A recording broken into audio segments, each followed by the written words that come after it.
welcome back to Bible Enlargement with Gracey Spicey. Welcome back. Let's go straight for our today's topic. The seventh day God rested. The seventh day God rested. That's our today's topic. The seventh day God rested. And I'd like to read Genesis 1 verse 4 and to the 31. Genesis 1 verse 4 to the verse 31, and Genesis 2 1 and the 2. And there we will see what God created from the first day to the sixth day. So I brushed up very quickly. The first day God made the day and the night. The second day He made the sky. The third day He made the land, the vegetation, plants, trees, and the sea. The fourth day moon and stars. The fifth day God made the fish and the birds. And the sixth day He made human beings, as it's written in the Bible. And the seventh day God rested from all His work. The seventh day. So here comes our today's topic. The seventh day God rested. Let's read 2 Peter 3:8. 2 Peter 3:8. I read, "But you must not forget this one thing, dear friends. A day is like 1,000 years to the Lord, and 1,000 years is like a day." That's what states 2 Peter 3:8. For us human beings, let's say a day is a day. 1,000 years are 1,000 years. We can't say a day is like 1,000 years and 1,000 years is like a day.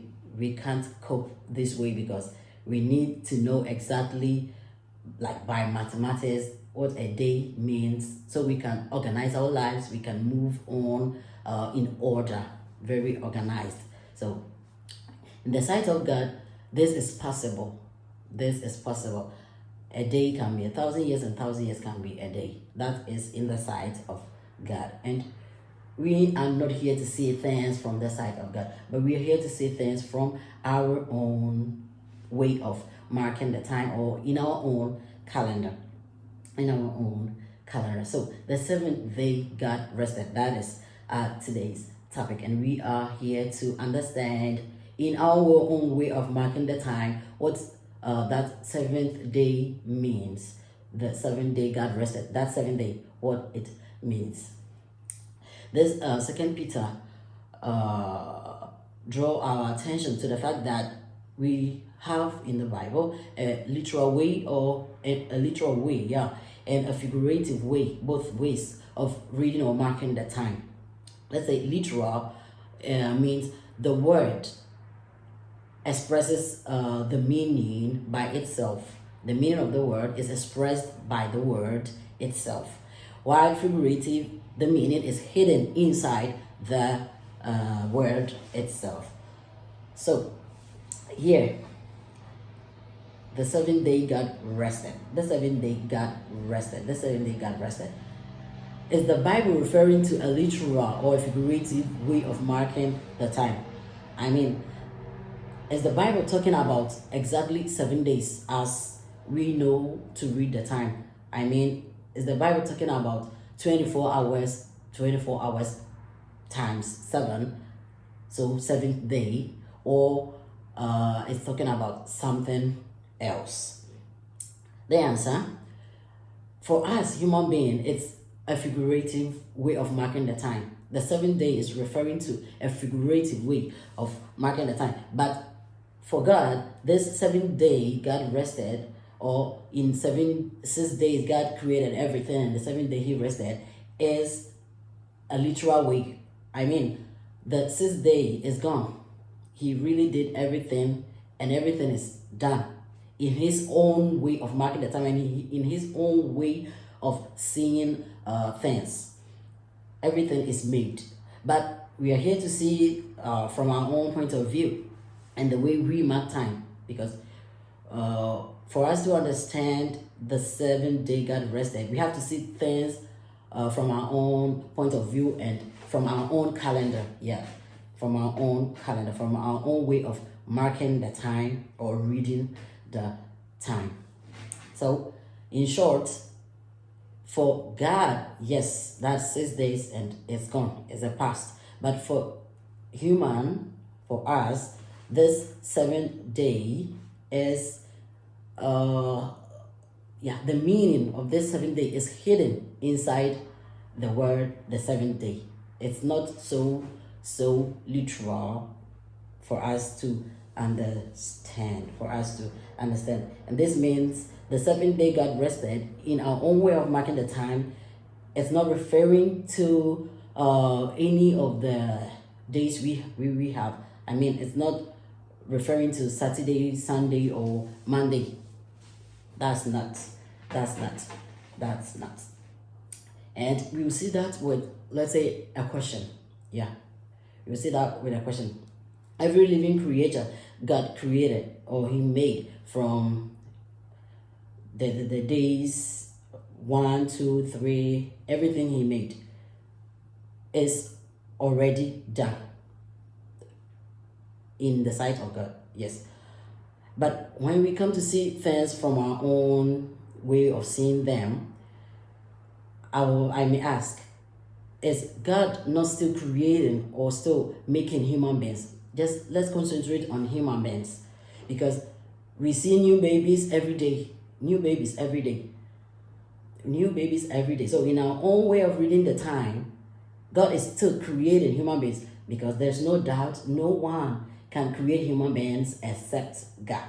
So if we still see newborn babies, we can't explain this in any other way that God created them. And so God is still creating them in our own way of reading the time. God is still creating human beings, because some were born yesterday, some today, some tomorrow, some next tomorrow. So this means in our own way of reading the time, God is still creating human beings. God is still creating human beings. And so the seventh day God rested. Can't be possible that the seventh day God rested, so God is resting. In our own way of reading the time, God is not resting.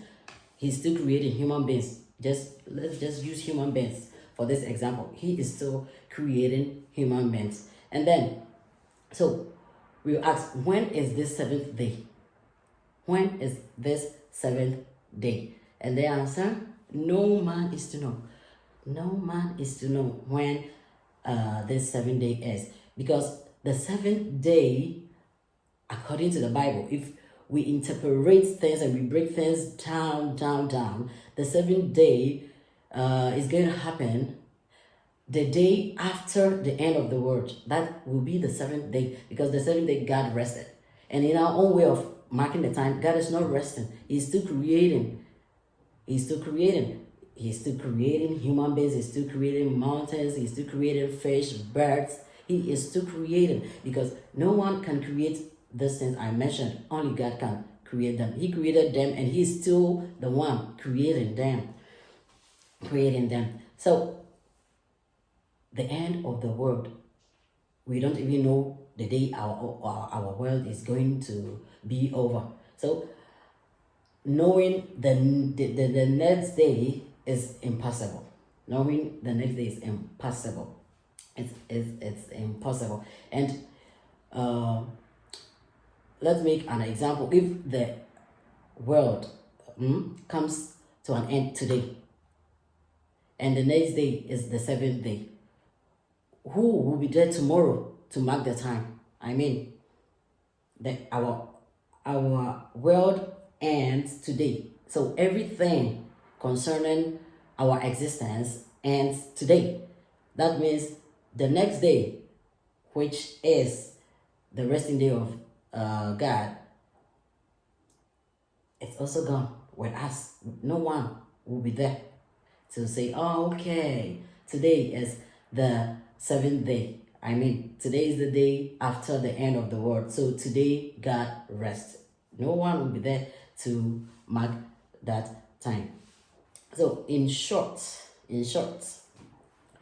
God will rest only after our own world is over. only after our own word is over. Only after the end of the word, God will rest. And in our own calendar, then the seventh day doesn't exist. That day doesn't exist. That's the lesson for today. The seventh day God rested.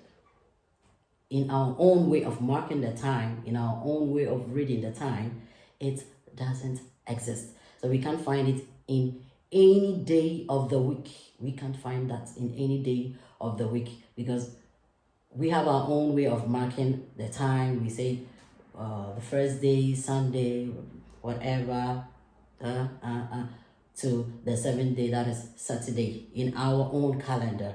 That's our own calendar. So we have our calendar and God has his own calendar. And here, the seventh day God rested, we've seen it's not referring to our own calendar, or at least it's not all that literal in our own way of reading. In God's, yes, but in our own way of reading, it's not literal at all. So it's not referring to number 7. It's not referring to the 7th day of the week. It's not referring to any way we can mark our time, because the 7th day in our own calendar doesn't exist. It doesn't exist. Here comes the end of our today's lesson. The 7th day God rested in our own way of marking the time doesn't exist. It doesn't exist. So I'll say bye. God bless you. And only for now, only for now, only for now. To my next video. Bye.